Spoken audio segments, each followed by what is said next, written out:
예, 안녕하세요. 세뇌탈출입니다.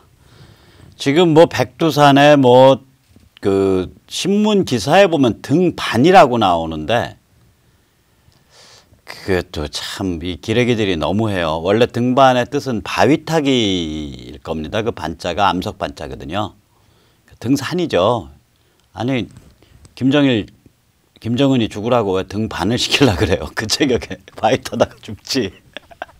아무튼 간에 백두산에 가서 등반을 한다든지 등산을 한다든지 이런 쇼 아닌 쇼가 막 벌어지고 있는데 생뚱맞은 오늘은 좀 무거운 얘기를 할게요.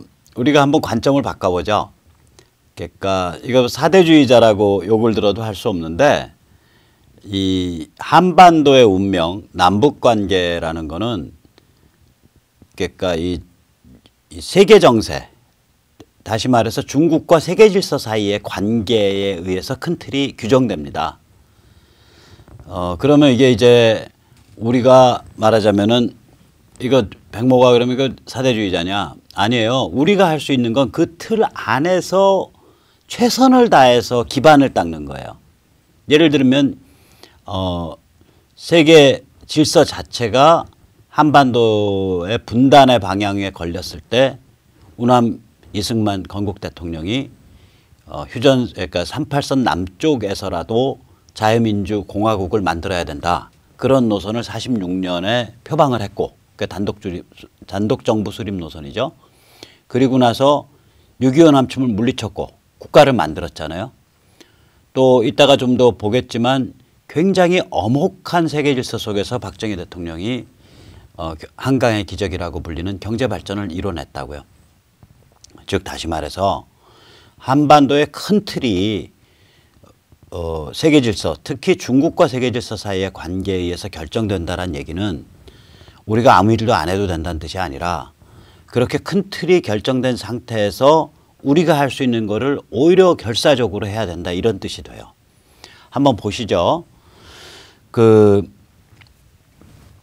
이 세계 질서와 중국은 지난 이제 1949년 중국 적화 이후로 챕터가 5번째 챕터가 지금 펼쳐지기 시작했어요. 제1기는 트루만이 만든 시스템입니다. 이게 한 12~13년 갔어요. 1949년부터 1971년까지 22년 간 거예요. 그 다음에 제2기는 닉슨이 모택동을 만난 1972년부터 중국이 개혁개방으로 들어가기 전인 1981년까지 이어지는 시기입니다.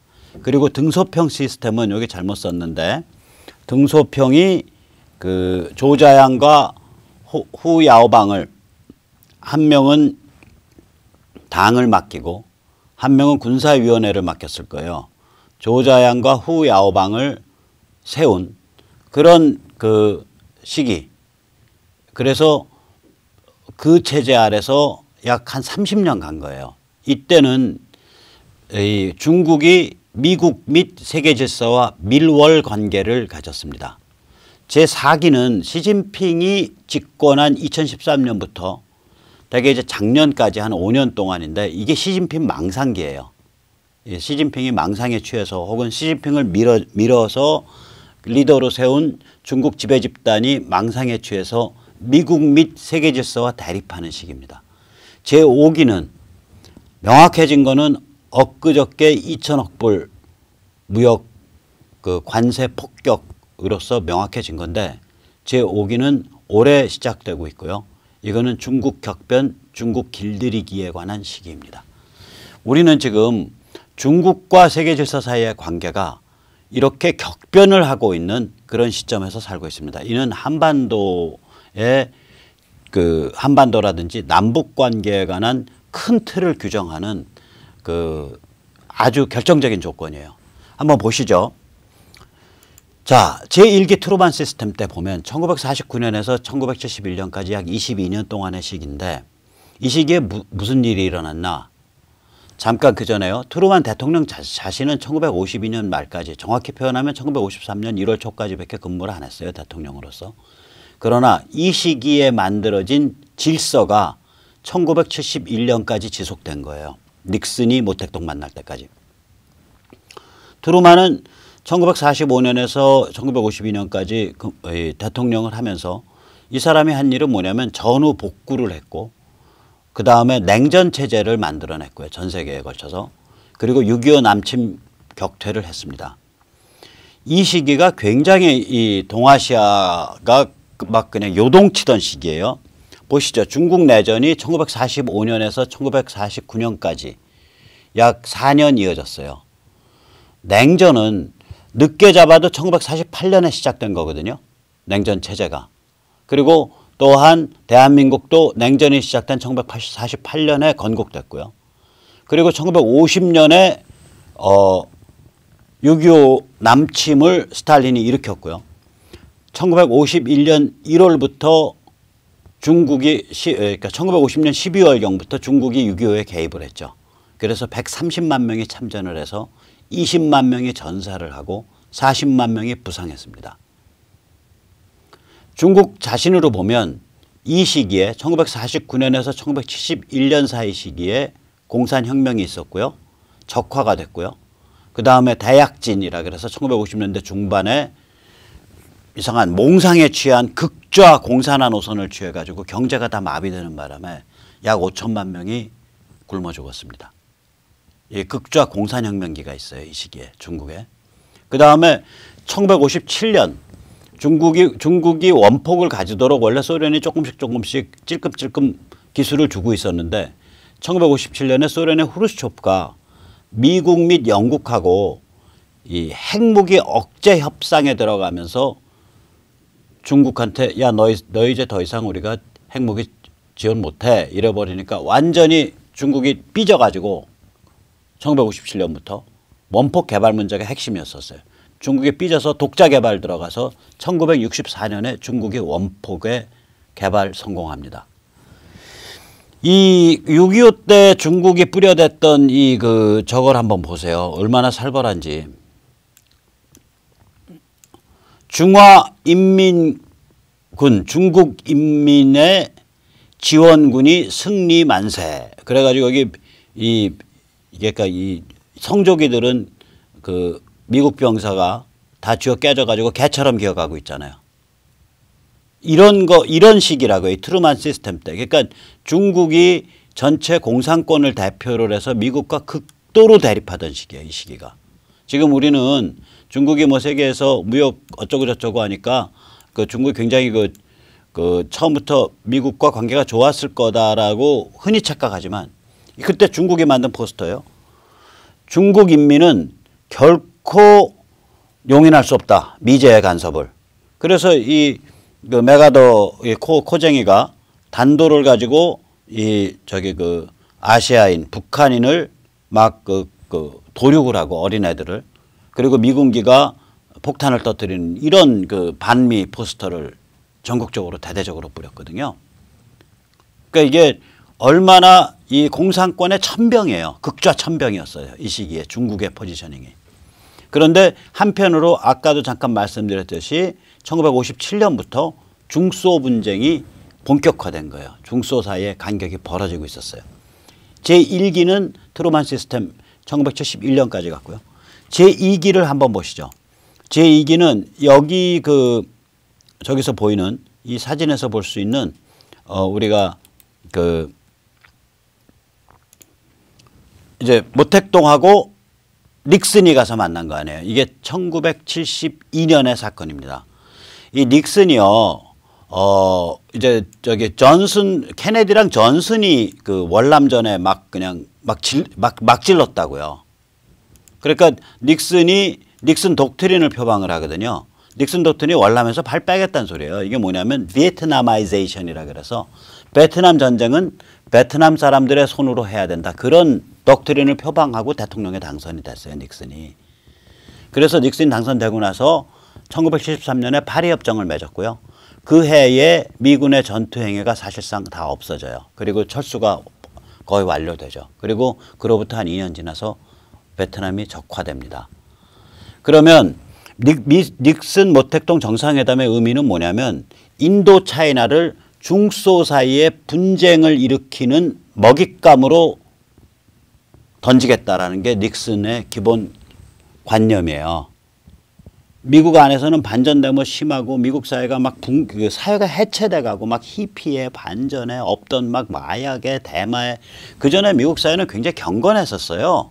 이 베트남 전쟁 전에는 이런 추세로 가니까 이게 정신이 없는 상태가 되잖아요. 그러니까 인도 차이나를 포기를 하면 차라리 중소 분쟁이 악화될 거다. 이렇게 이제 정신 승리를 한 거예요.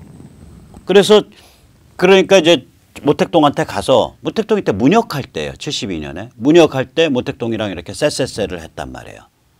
그러면서 또 슬슬 야 뭐 한국도 뭐 적당히 우리가 뭐 내줄 수 있어요. 주한미군 철수하고 이런 또 시그널도 보내요. 중국 달래려고.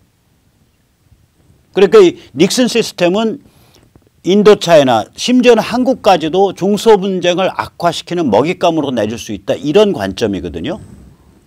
이게 언제 근데 이런 게 얘기가 됐냐면 1951년에 조지 캐넌이라는 미국의 전략가가 이 얘기를 한 적이 있어요. 한반도를 포기를 하면 6.25 전쟁에서 한반도가 중소 분쟁을 촉발시키는 먹잇감, 뼈다귀가 된다 이거예요. 중소 두 사나운 개가 그 뼈다귀 먹으려고 머리 받고 덤벼들어서 결국 둘 사이에 싸움 벌어지게 하는 그런 그 모티브가 될 수 있다. 한반도가. 근데 그럼 조지 캐넌 나쁜 사람이냐? 아니에요. 이 사람이 냉전 체제를 설계한 사람이에요. 이 조지 캐넌이 뿐만 아니라 1948년 38선 이남에 있어서 단독 정부 수립을 지지한 사람이고요. 1950년에 6.25 나자마자 제일 먼저 미국이 여기에 개입해야 된다라고 주장한 사람이에요. 그러니까 강경 매파라고요. 이 강경 매파가 1950년 늦겨울에 1950년 겨울에 중공군이 대거 한반도로 밀려 들어오니까 겁이 벌쩍 나갔고 한반도를 이제 우리 미군 철수하고 유엔군 다 철수하고 중공군이 멋도록 혹은 공산화되도록 내버려두면 한반도가 중소분쟁을 촉발하는 먹잇감이 된다. 이런 얘기를 해요. 이 사람이. 이것이 20년 지나서 닉슨의 모택동 만나는 거 그 문맥이랑 고스란히 연결되는 거예요. 그때 닉슨이 어차피 이제 베트남에서 철수해야 될 수밖에 없는 상황 오니까 인도 차이나를 중소 분쟁의 먹잇감으로 내주기 위해서 중공을 이제 그 당시 중공이라 그랬죠. 우리 수교가 없었으니까 중공을 껴안은 거예요. 그러니까 이 과정에서 그럼 한국은 어떤 이건 낙동강 오리알된 거 아니에요. 닉슨 시스템에서는 한국은 언제든지 이 중소 분쟁을 촉발시키는 먹잇감으로 그냥 포기될 수 있는 상태가 돼요.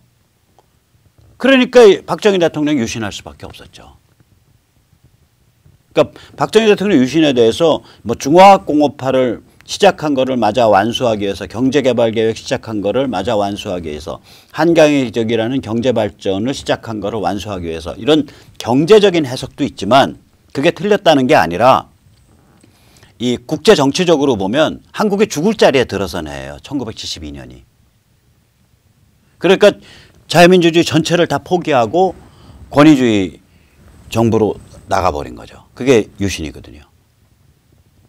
그러니까 저는 그래서 유신에 대해서 그렇게 뭐라 그럴까 도덕주의적 비난을 못해요. 왜 그러냐면 그 해가 대한민국이 죽는 해예요. 그러니까 제가 이 말씀을 거듭 드리는 이유는 한반도 남북관계 한반도 운명이라는 큰 틀이 한번 이렇게 요동을 치면요. 이게 생사가 왔다 갔다 한다니까요. 생사가. 그때 대한민국 죽는 자리에 들어서네요. 1972년이. 자, 그러면 이제 제3기를 보시죠. 제3기는 이제 등소평 시스템이에요. 이건 언제 시작되냐면 1982년 등소평이 이제 한쪽으로는 조자양 내세우고 한쪽으로는 후야오방 내세워가지고 화국봉 체제를 깔아앉히고 진짜 최고 실권자로 등극한 해예요. 1982년이. 그때부터 약 30년 동안인데 이때 중국과 세계질서 사회관계는 뭐냐면 미국이 주도하는 세계질서 속에서 중국이 번영하는 방식이죠. 미국이 주도하는 세계질서 속에서 중국이 번영하는 방식이에요. 중국이 눈부신 성장을 했죠. 그리고 전 세계의 제조업 기지로서 압도적 주도권을 장악하게 되죠. 이 사진이 이게 이제 샹하이의 그 푸동 지역이죠.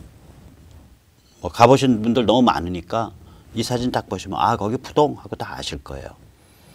이때 상해파와 공청, 공산주의 청년단이 전면에 나서고 군부와 태자당은 뒷배를 봐주는 그런 구조가 돼요. 그리고 이 체제의 말기, 그러니까 1910년경, 11년경이 되면 후진타오가 국영기업 민영화 방안을 검토하기 시작하고요. 북한 체제 변경 방안도 검토하기 시작했다고 알려져 있습니다. 이게 다 이제 이런 것들 때문에 결국 밀려날 수밖에 없는 거예요. 왜냐하면 국영기업 민영화되면 인민해방군, 군부가 가진 기업들이 태반인데 그거 다 민영화한다는 소리가 되니까 군부가 공식 국가기구 밑으로 기어들어오는 게 되잖아요. 그 군부 입장에서는 그거 참을 수가 없었겠죠. 그래서 2012년에 군부 태자당이 들고 일어나 가지고 11월 달에 시진핑을 딱 세우는 거죠. 그때. 그러니까 그러면서 시진핑 망상기가 시작되는 거예요. 시진핑 망상기가 한 2013, 14, 15, 16, 17, 5년을 간 건데 이게 이제 뭐냐면 중국 꿈이라고 표현하잖아요. 중국 몽. 중국의 비전 이 소리죠. 이때 그 얘기는. 그래서 중국 제조 2025 그러니까 2025년까지 앞으로 한 7년 얼마 남아 7년 남았나 중국 제조 2025까지 그 뭐 10여 개의 세계 최첨단 분야에서 그게 훔쳐온 건 카피를 해온 건 뭐를 하던 간에 중국이 독자적인 세계 최첨단 기술을 확보한다. 그게 중국 제조 2025고요. 그다음에 1대1로 완벨트 완 로드라 그래서 중국의 지정학적인 그러한 그 군사 정치 루트를 다 뚫겠다. 이거잖아요. 1대1로가. 그래서 여기 세너 탈출에서도 말씀드렸지만 1대1로를 위해서 그 루트상에 존재하는 그야말로 못 사는 후진국들한테 차관을 막 떠먹이고 그럼 후진국의 지배자 입장에서는 한 2조 정도 차관 쓰면 혹은 10조 차관 쓰면 10% 먹으면 2천억이나 1조 먹을 거 아니에요. Why not? 그러니까 차관 쓰죠. 그런데 경제성이 없었죠. 부실화되죠. 그럼 빚은 갚아야죠. 그러면 부실화되면 일단 빚은 빚이고 너희 항구 우리가 다 영구적으로 가지고 갈 거야. 그래서 항구나 뭐 이런 인프라 군사 인프라 가지고 오고 그다음 또 돈 갚으라 그러고 그러면 이제 외채에 밀렸으니까 후진국은 어디로 가겠어요. IMF 가서 저 지금 자빠졌거든요. 지금 엊그저께 파키스탄 정부 뭐 보유하고 있는 BMW 차량 뭐 이런 것 벤츠 차량 다 팔았잖아요. 거기가 이거 잘못 엮여갖고 한 600억 달러, 한 70조 뒤집었었을 거예요, 중국에. 그리고 IMF는 야 우리가 골변냐, 너 그런 그 부실한 프로젝트 하지 말라고 우리가 옛날에 많이 경고했었잖아. 그래갖고 우리가 너희 지원하면 결국 그 돈은 다시 중국 갈 거 아니야.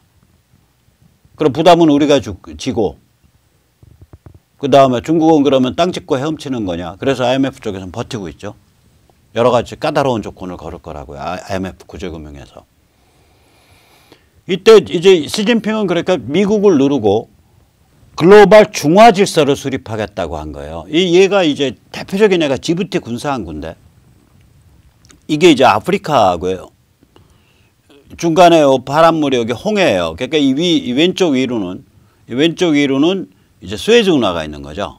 그리고 오른쪽에 있는 이 회색이 이게 아라비아 반도라고요. 사우디아라비아에. 그러면 아라비아 반도인데 그 아라비아 반도의 동남쪽 모퉁이는 서남쪽 모퉁이는 뭐냐 예멘이에요. 예멘의 후티 반군이 요게 지금 요 색칠한 요거요. 요게 이제 후티 반군 지역이에요. 이게 후티 반군이 여기를 차지하고 있다. 근데 후티 반군은 이란의 괴뢰 세력이에요. 이란은 중국의 혈맹이죠. 시아파 후티 반군은 이란의 괴뢰 세력이라고요. 이란의 꼭두각시예요. 얘들 요새 아주 반인류적인 행동하고 있어요. 이거 보세요. 이거 어린애들 뭐 한 10살짜리 애들 전에도 한번 이 사진 보여드렸지만 이런 애들 충원해가지고 지금 반군 조직 만든다고 설치고 있거든요. 그러니까 지금 예멘 난민 받을 때 굉장히 조심해야 돼요. 어떤 경험을 가진 사람들이 와 있는지 모른다고요. 이 정도로 잔인한 싸움이 쌍방간에 진행되고 있기 때문에 그러니까 이거 굉장히 조심해야 될 일인데 막 받으니까 이게 좀 대한민국이 많이 이상해진 거죠.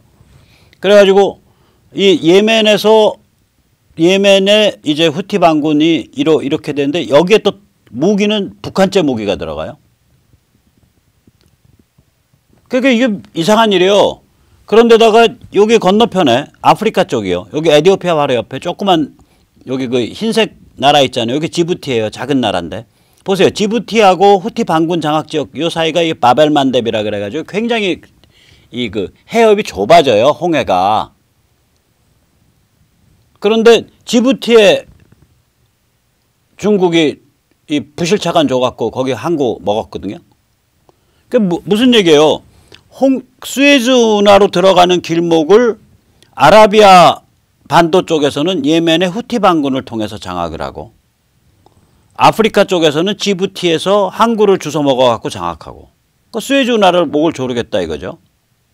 즉 동남아와 인도와 뉴질랜드와 한국과 일본과 저기서 저기 어디야 저기 그 이런 데서 가는 배 길을 태평양 사이드, 인도양 사이드에서 유럽 지중해로 들어가는 백길을 자기가 막겠다는 거 아니에요. 한마디로 이게 1대1로예요. 이런 짓이. 그러니까 이건 미국 리더십하고 정면 충돌하는 게임을 펼친 거예요. 그러니까 제가 망상이라고 부르는 거죠. 시진핑이 뭐에 눈에 씌웠다니까요. 중국 시진핑 밀은 이 태자당이나 군부 애들이 눈에 뭐가 씌운 상태예요. 이게 망상증 환자들이에요. 제가 보면. 그 지난 5년간 이 짓을 저질러 온 거예요. 중국이. 미국의 정면으로 들이받은 거라고요. 이게. 자, 그러니까 미국은 이제 어떤 초이스가 남은 거냐면 이런 초이스가 남았죠. 지금 트럼프 시스템에서는 이거 봐라. 중국 길들이게 해야겠다. 그렇게 되는 거죠. 그럼 중국 길들이라는 게 중국을 뭐 완전 망하게 하는 게 아니라 물론 위기는 진행되지만 거기서 중국이 살아나면 중국인의 사회 정치 심리가 변화하고 중국의 체제가 발전하겠죠. 어느 방향으로 발전할까요? 어느 방향으로 변화할까요? 개인 존엄성이라든지 자유민주주의라든지 시장 질서에 대한 존중이라든지 이런 방향으로 중국인의 심리와 정치가 변화하는 것. 그게 중국 길들이기의 요체죠. 이 과정이 지금 지나고 보니까 이런 거 아닌가 이렇게 생각이 들어요. 중국을 제압하려면 관세 폭격하고 그다음에 인권, 특히 위구르 인권 같은 거 제기하고 제가 세뇌 탈출해서 보여드렸지만 위구르 지금 한 100만 명 정도가 수용소에 갇혀 있단 말이죠. 그리고 위구르 그 집집마다 QR코드 박은 이만한 명패를 걸어서 한쪽은 QR코드 박혀 있고 다른 한쪽으로는 그 집에 사는 사람들 사진과 이름이 박혀 있어요. 그래서 경찰이나 관리가 나와서 이 휴대폰으로 QR코드를 딱 찍으면 그 집의 거주자가 쫙 뜨는 거예요. 그래서 그 시스템에 썼던 거주자하고 이 명패에 박혀 있는 사람들하고 비교해 가지고 이제 공안 관리를 하는 거죠. 우리나라에서 만약에 그런 일이 벌어진다? 상상도 못할 일이죠. 이런 일을 자행하고 있다고요. 지금 100만 명을 가다 놓은 채. 그러니까 이런 문제를 제기해서 중국을 제압하는 거죠. 그럼 중국이 아니 지금 뭐 완전히 이제 경제가 여기서 더 맞으면은 정말 휘청휘청 하는데 그러니까 중국이 미국이 어떤 조치를 취하더라도 감히 머리 들고 대들질 못하죠. 이런 상태로 딱 중국을 가둬놓고 압박복을 딱 입혀놓고 수갑을 채워놓고 그다음에 북한을 미국이 접수평정한다. 그 수순으로 가고 있다라고 저는 보여요. 그리고 그 다음번에는 뒤에는 뭐를 언뜻 중국한테 암시를 하냐? 야, 너 진짜 까불면 금융폭격할 거야, 인마.